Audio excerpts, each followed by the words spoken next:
Yeah, Mobibia Chin Mobibia Kwa about the African History and Heritage TV so. And that's almost from for historian Kwaju Ajimai. Magia Kunya Bio. Na seni ya munim no me transisi dia na sema emu ede na mde bremo. Na modikane aboman hoba se alliance or diplomatic series. A traditional states ewo bono ne bono east regions bono. Meka ubia ne relationship with Asante, ne historical relationship with Asante, na bakose mu twaka na one Asante wo sa ebeyo na mo beti ase se bono east regions no enye Sante hene dia na ye de ho na mammo a motin kuro so a mo ahemfo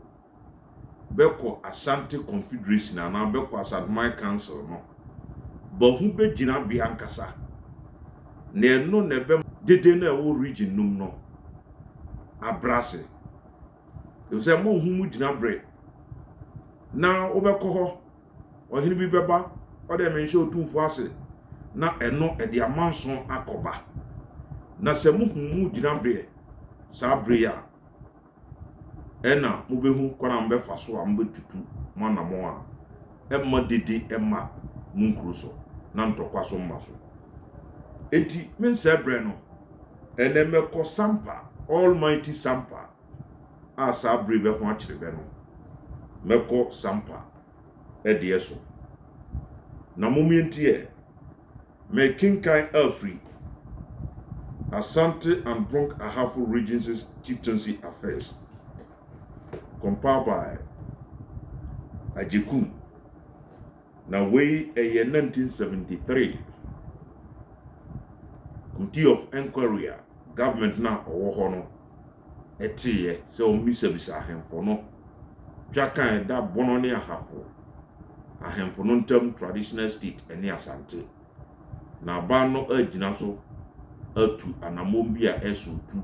se beyo na sundue beba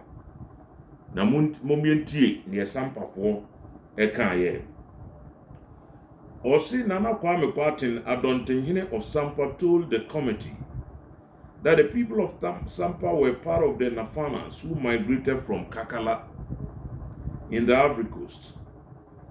The Nafanas comprised the Sampa, the Banda, and the Champi groups. The latter group is still in Ivory Coast. As I said, Champi no Noka. It transpired that when they arrived at a place near their present settlement, they met the Jamras, also Nafanas who had earlier on migrated from Ivory Coast. They were engaged in war with the Korolosa. After having assisted the Jamras to defeat the Korolosa, the conquered lands were divided among them, the Sampet having been given the lands they are now occupying as a reward. Explaining how the Sampers came to owe allegiance to Asantehene, Nana Kwaten recalled that during the reign of Nana Donjicherefo Sampahene, he heard of Nana Asantehene as being a very powerful chief. He therefore decided to go and place himself under his protection. When Sampahene went to Kumasi, he swore oath of allegiance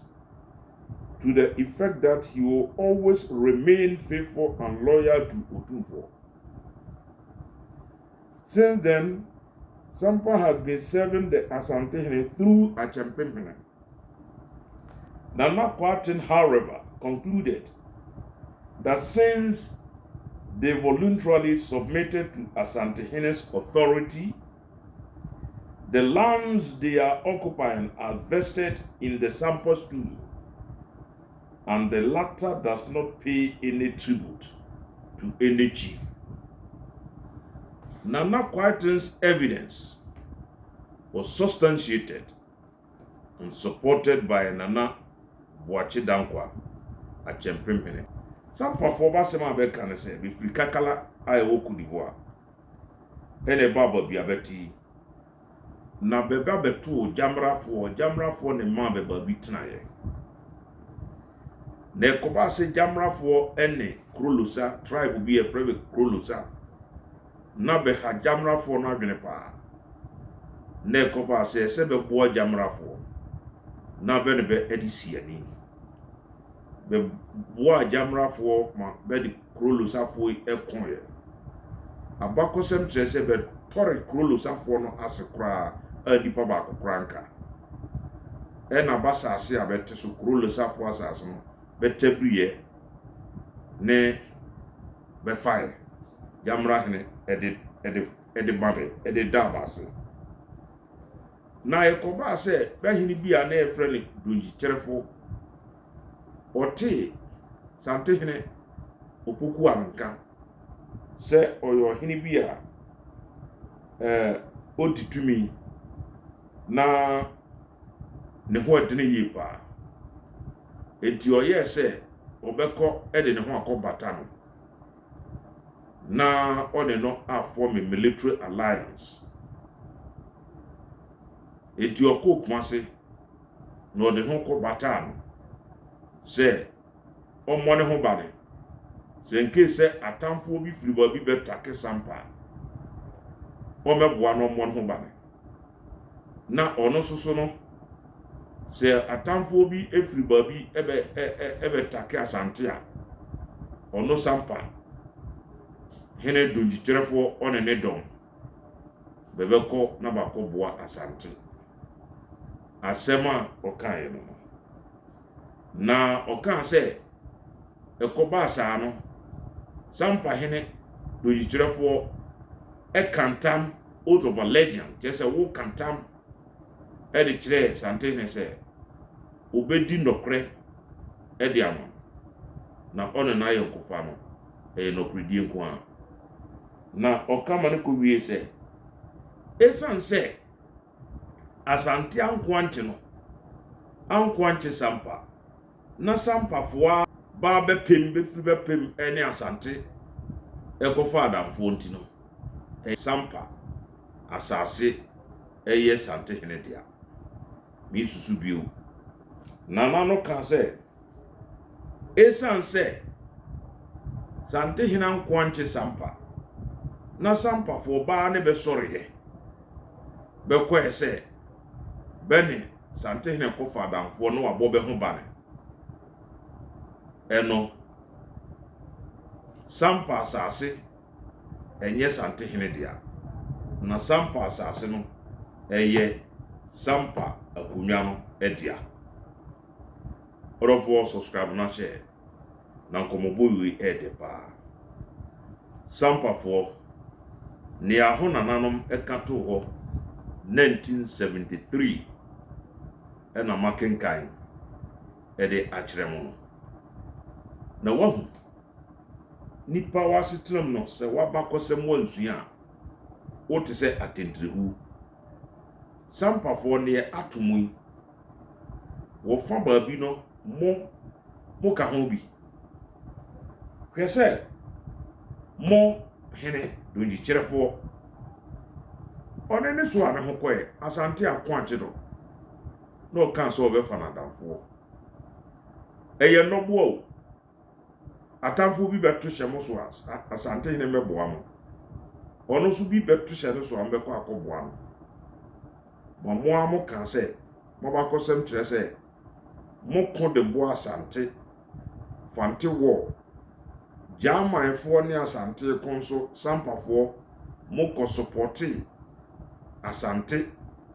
ma Opoku a ɛkotia abokofi wiase no saa nneɛma no wɔ hɔ utim ne ɔman bi form military alliance now no meka sɛ North Atlantic Treaty Organization NATO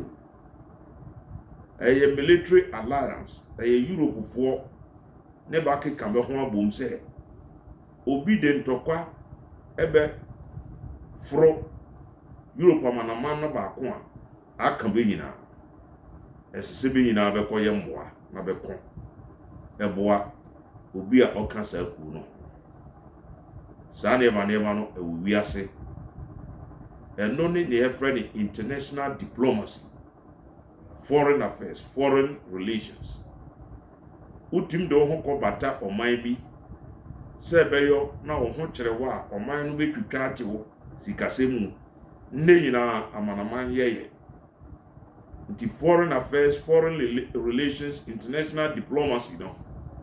enye ne hyase tete nyina na ewo. Enu nti no enye bone se obeye saa. Na mom no why sa wie no esese o manipa kro no a o ne na afa saa damfo no onya ne ho nte ase se o da o mane ono so da ne mane sampade ese nkamoma santehini enya nte ase se o da ne mane mo so mo da ne mane se ne amo na nanom kan na 1974 73 se esa se mo anam dem ho koye na santehini ankwa nchebonti no eya yonko fa keke enti mo asase de eye sampon konwa asase na onu obi fa damfo a da bia me kante se ECOWAS wo hoyi West African countries no ne ya ken ho abom ne ya form ECOWAS nanzo no Nigeria entimi mbeka nkyere Ghana nipa ne yemfa ne ni mompanyini ye ba ya batuo ma Nigeria fo betimi abehwe so bi e de amaye eno ye friend international observers na mom Nigeria entimi me ye campaign se nipa smosine Ghana fo ese muyino mompani no one sa powers etinka wa wakoka Asantuma Council hono masante hinenti ase medame mai ayo fa na no be fa ese mwo binti eye noboa pinyamboa oho kire wa beboa nso ho kire wa ma beboa na mbom no men som pomponso mu nkire mi sua nkire wo se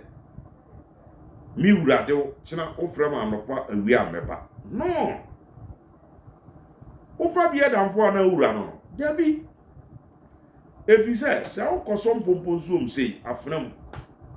na usua kire no a ewase ase kire se odo ma na koche no oti ase kire se uwura no eti ni a opa bia otim de yo akwa de se uwo wura no ne opa bia otim de yo enti wa hensam kra no opa bia no otim de yo wo yu hina ohina opa no otim ka se asumasi ne mpe no onfa ne nsi hene because what surrender our sovereignty to otumfo to him enti otim dictate man wa hu ne ametro eno ne emma dede eba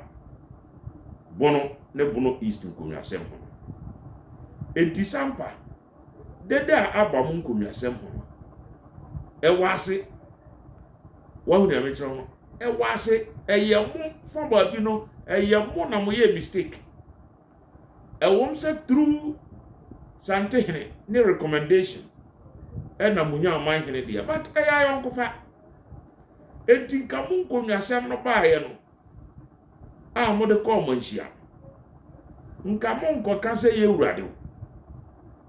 o te ase ya mu wura no na eyem de se obu atene no munya akokoduro eka se na temuo no de mo nye ntum na nye ntum kina na musa enkyere no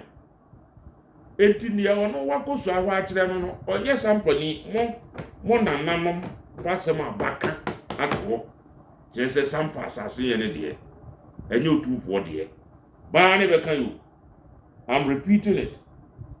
Ose Nana Kwatin, however, concluded that since they voluntarily submitted to Asantehene's authority, the lands they are occupying are vested in the Sampas too, and the latter does not pay any tribute to any chief. Nana Kwatin's evidence was substantially supported by Nana Boachidankwa Achempimpene. Enti okoka Santehene ni kuo ho no na oka so me de wa ma Achempimpene ufie wura no anytime bi opese obehum bi afa no so ansa wa behum. Enti kama yonkufa no enye saa na ntra ho na anibia ba mo pekora mo betwere krata de atoso se ya beka kanso ho na mo yenkomyasem nel ona ho kwanso do wa no tutum ye wunu yi hene maye ye hene so a ya mane meso afuna mu ensu ankyere o se ni urade o na mom no ye de no beba ba kyere o keke se ye hene we ni ye yi no because o koso afram su akyere nipa no a amamre no ewa ase o na se kyere se wa su akyere no se uwura no wa saranda utumi nyina e de ama na uwura so de se ne ya ope na ode oye enti mu a bono ne bono is ahemfo no amoko Asantehene Council momma da biam ka se momma nhihye bi nya adwuma se Santehene anko anchemo na mom eya yenkofa na mom nsom pomposom ensu ankyere no because monya na de hye mone no akwapam se international relations Ghana ECOWAS ayati menyi ni se ECOWAS no Ghana yine president na wakosa akyere Nigeria president no be nyina be hia be ka be hontam se presidents no nyina ka be hontam se be de ndokre be yaduma eno de ewo ho na bom se okokantam de akyere no se uwura no no umane na hoda no no owo ho kwanse ode faso owo ho kwanse ode fa kwari bia opeso de na chese eno wanje ni eno ena amasampa crisis esiwosise no eti me fasa kwanya weso aka ede akyere bono ne bono east ahemfo binu a moko Asantehene Council no se moka ho bi ena munkomyasem no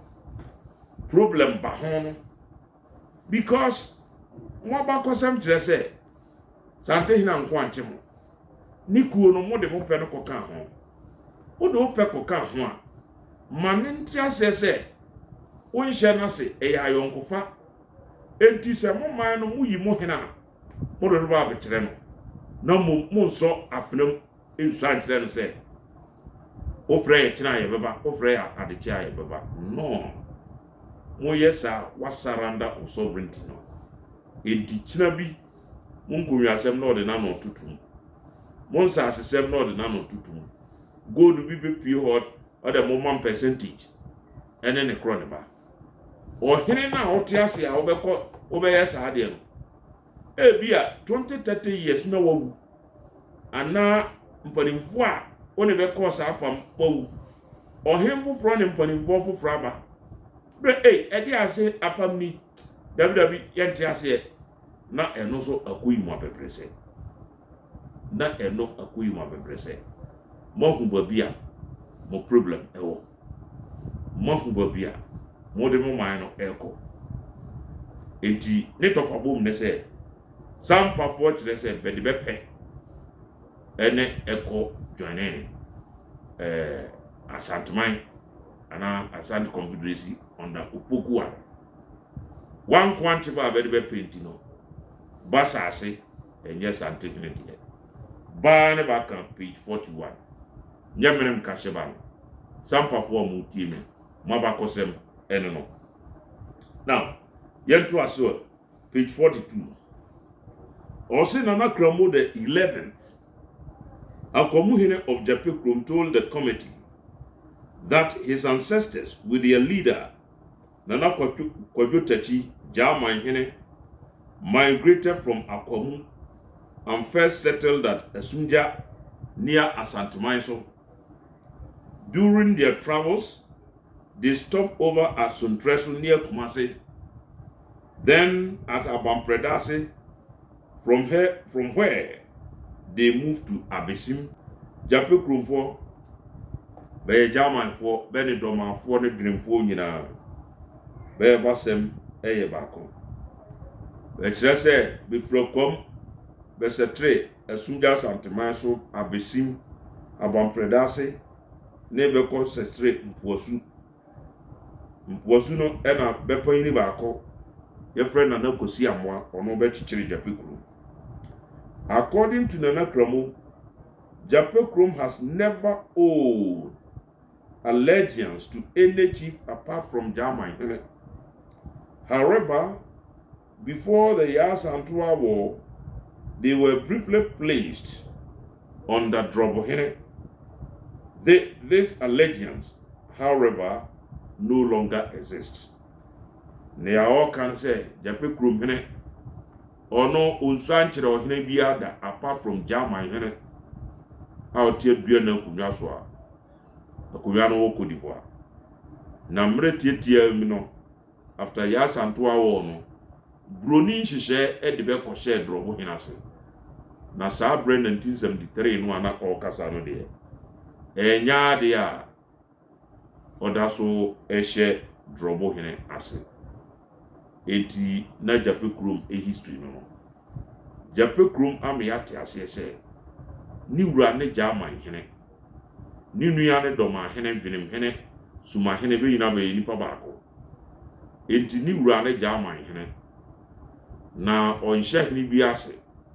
apart from Jaamaihene. Yenim so kansan my council ho.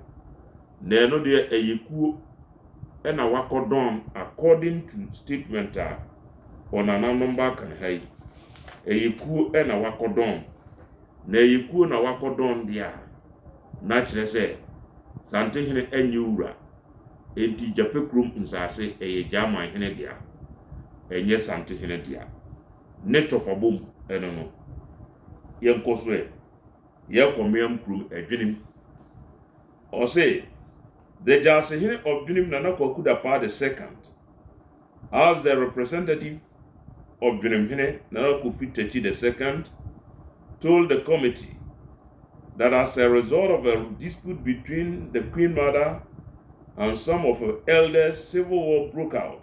at Akwamu in the present eastern region. On account of this, his grand ancestor Nana Aduhene, the Jaamaihene, led the Dwenem people from Akwamu and first settled at Kwifo Herman and later moved to Sontreso near Kumasi. Bonsu was then the reigning Asantehene. After staying at Sontreso for 3 years, they left for Boma Abampredase as a result of war with Ashantis. Subsequently, after stopping over briefly at Abesim, they came to settle finally at Dwenem, where they met the Brokos and the Nafanas. They fought these inhabitants, defeated them and drove them away. Thus, according to Nana Dapaah, Dwenem lands were acquired by conquest. Later, Jape Krom people joined this settlement and were eventually offered the Jape Krom land to settle on. According to Nana Kwaku Dapaah, before finally settling at Dwenem, his ancestors were defeated in the confrontation with Ashantis at Kom. But Ashanti left them alone and only took away their Dwenem ancestral golden stool. The Ashantis insisted Nana Dapaah did not take over the Dwenem lands, and the Dwenem stool has never owed allegiance to Asantehene, Dwenem's only overlord. is the German hene in Ivory Coast. Yawi Binim ono so na bakosem to say Japi Krum ene doma be yina ni suma be nipa baako. Be betra suntreso na be firi ho be betra ba bi a beti. Na bakosem no kire say Dwunemfo ifra besim ne ekọ ba bi a yeti no ekoto dwunemfo ekoto brokofo abeye kulangu be ne be di siani na brokofo no dwan ko achichiri ne Cote d'Ivoire na be fa abasase enti asase a beti so no was acquired by conquest na brokofo ene nafanafo binom na neteo na be kochebe be dwan ye ne be fa abasase na nasem ne se on swear on nan sante hene nye ni wura binfo be kire se be wura prekope eni German hena ono wakudi Cote d'Ivoire enti basase abete so enye sante hene ne dia odofo subscribe na share na ma atiefo nkaye enti kaseboy bi na kaseboy mu ede enti ene yahu se Japi Krum asase enye sante hene dia Japi Krum hene na Japi Krum hene kaniku ho na eya yonkofo bi no na kofa wiase na sa ne ma no ho ye friend foreign policy international diplomacy sa so na binim enye sante hene dia binim edane man ni wura ne German hene a Cote d'Ivoire binim suma kwa tuma no nyina be wura ne German hene a Cote d'Ivoire sa ena abakosem no etie sampa so asase mo amote sampa fo na namum tu bonu tu se esan se ba ne be de bepe ebeko fa santifo santi na adamfo ntino sampa asase enye santi hene dia na eye sampa fo edia na sampa dia no after the Sovereignty War 1874 no ayonko no mutete ma sampa de ne ho bedan suma ebedi suma jase hene ebi se Sovereignty War no asante no gui ebubu kojoto na mbonimfo de bofo ne ewo di na yawo no se atweratuo ate aka no na wawua ene ewa wo di na yawo no hefa na obefa eso opeba bi fa enti after 1874 Sovereignty War no asante bubu ye no ode ne ho join suma sum German hene a Cote d'Ivoire through suma obeye suma ne jase hene na mentem ho ase bi ene baaye na Kofi Suno ne ta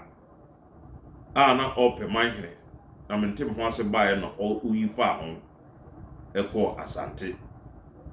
asante hene edi ne ho adanse na bareje no tum se oyeman hene nti na nka hwa na esese eka na nso sampa fo ban hwebe history sa history we amakan ban fa nya adumanti enunti na sabri ne atobe ewu krom ho no atobe no enti na obi amfanye asuasem obi amfanye asuade obi ansua lesson every lesson sua enti ma ye history na studentem no anko obi abio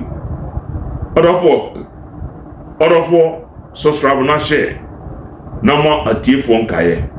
enti nkomo baby na ede meka obi ade traditional area bia meka bia ade mako na episode presentation we ebewie no obi a bononi bia betene ho asese sante he ka se hayem de no enye no kre bono fo ya sase enye sante he ne dia eye bono fo bedia na se ye di mafa nka bofo one di kan efa chichi de ka na se sa na tie dia so ka se bribi atwam Satene can say bribi atwam mo be kam cancer ho ye kwa Asante Confederacy Intimon sase yem dia ene broni no so okoti ano no sagranti wo ne ya Asanto awo no a okoti Asante a odi uso no esesa ono sane ba na ono so san be di uso sa na de no te na broni no eko wapam no kode a ada na obi a wo no so ono ne ntam no sa atebia no okomu na ne wagene independence a wo se chenchenchen a unye independence unya of ahudi no wasase ayem de mirianom asembui ani hwere ene nokre ehia medamase subscribe na share medin kaibo no ebesi ha na ochira nyame ya adoma medin aka ebeba abesomo so medamase adehyeman ba ma monitie adehye